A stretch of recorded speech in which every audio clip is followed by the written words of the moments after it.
Puis,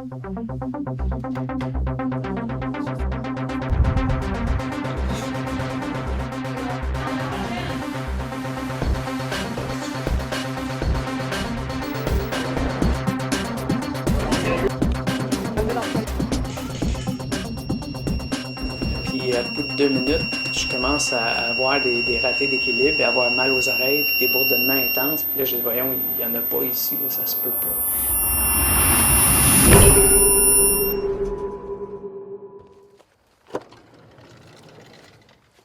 Alors, bonjour, mon nom c'est José Lévesque. Je suis technicien en télécommunication et électro-hypersensible. L'électro-hypersensibilité, c'est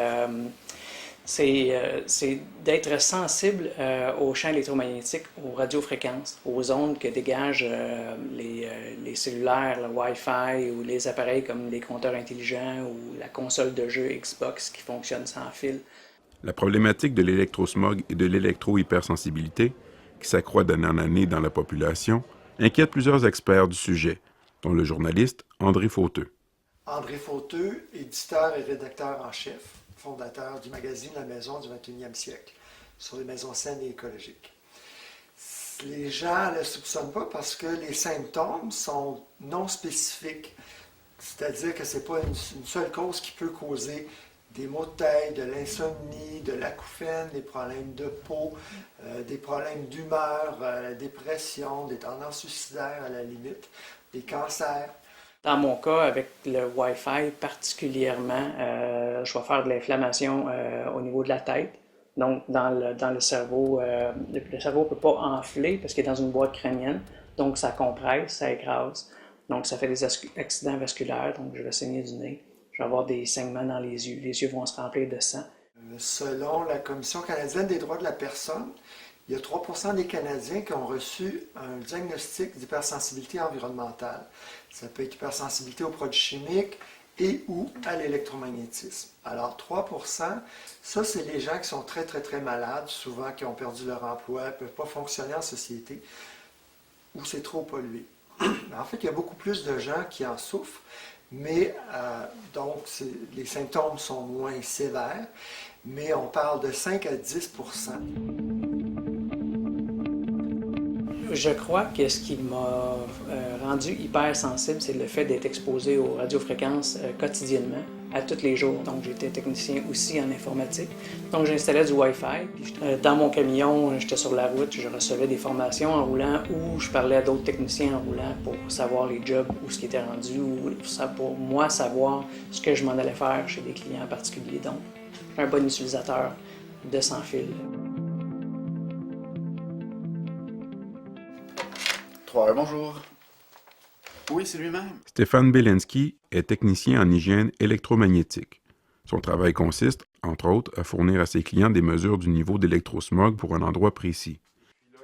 Les ondes et les technologies sans fil n'ont donc aucun secret pour lui.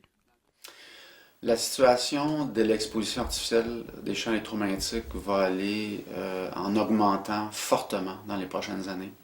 Les choix politiques et économiques que les gens ont faits, non seulement les gouvernements, mais les consommateurs, vont vers des appareils sans fil de plus en plus. Pourtant, la controverse des micro-ondes est loin d'être exclusive. À force de faire des recherches là-dessus, j'ai vite compris pourquoi l'électro-hypersensibilité est devenue un sujet très controversé.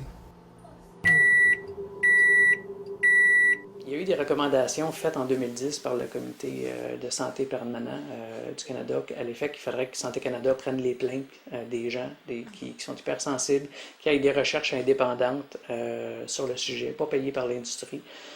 Puis malheureusement, ça a été tabletté. C'est ça qu'il faut expliquer la nuance. C'est que, les symptômes n'apparaissent pas instantanément, ça peut prendre du temps. 2, c'est pas tout le monde qui va réagir aux mêmes fréquences électromagnétiques. Donc, il faut les tester.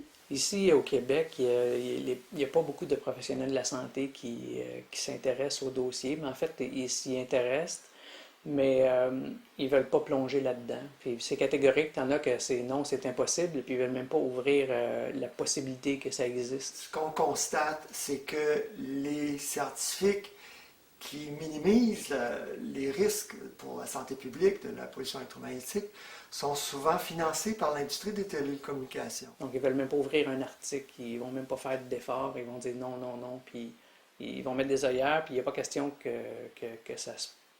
ça puisse être vrai. Et c'est un peu la même chose au niveau de la santé publique. Le gouvernement est en conflit d'intérêts parce qu'il récolte des millions de dollars de taxes et d'impôts, et même ils vont jusqu'à louer les toits des hôpitaux pour placer des antennes, comme à Saint-Jérôme par exemple. Le gouvernement fédéral vient de vendre une bande de fréquence dans les 700 MHz pour 5,25 milliards de dollars. Donc là, ça va amener un déploiement assez remarquable de nouvelles antennes et de nouvelles technologies. Je dirais que c'est une industrie, le sans-fil, très, très lucrative. Acheter, c'est voter. Donc, si vous avez des dispositifs sans fil et vous payez d'ailleurs pour avoir le service, bien, vous financez les tours qui sont un peu partout autour de vous. Plus les études scientifiques sur le sujet s'accumulent, plus celles-ci se contredisent.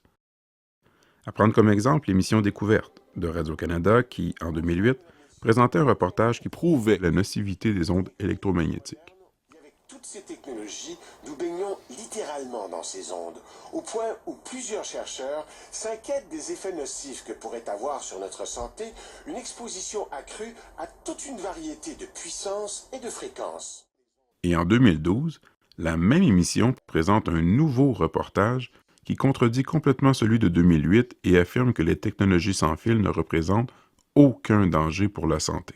Et jusqu'à présent, quand on regarde les études qui sont valides au niveau méthodologique, on ne constate pas d'effet autant au niveau de la cellule, d'effets au niveau des systèmes cardiovasculaires, au niveau immunologie, au niveau de la reproduction.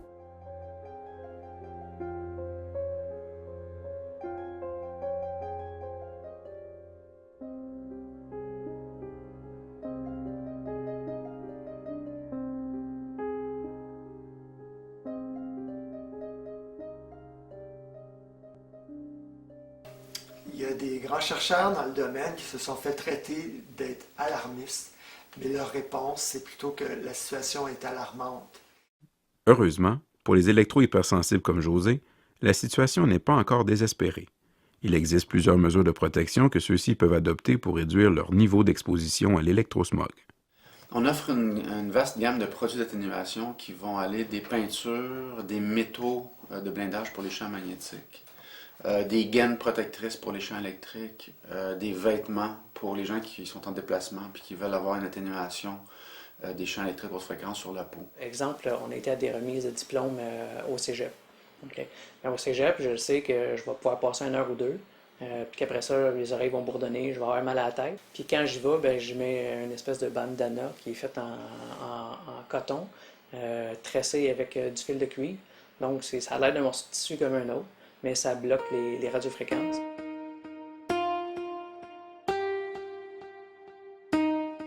Déjà dans les mines, ils mettaient des canaris, puis quand le canari commençait à mourir, c'est parce qu'il y avait un problème d'oxygène, de particules dans l'air, fait que là, les mineurs sortaient, parce qu'ils savaient qu'il y avait un problème.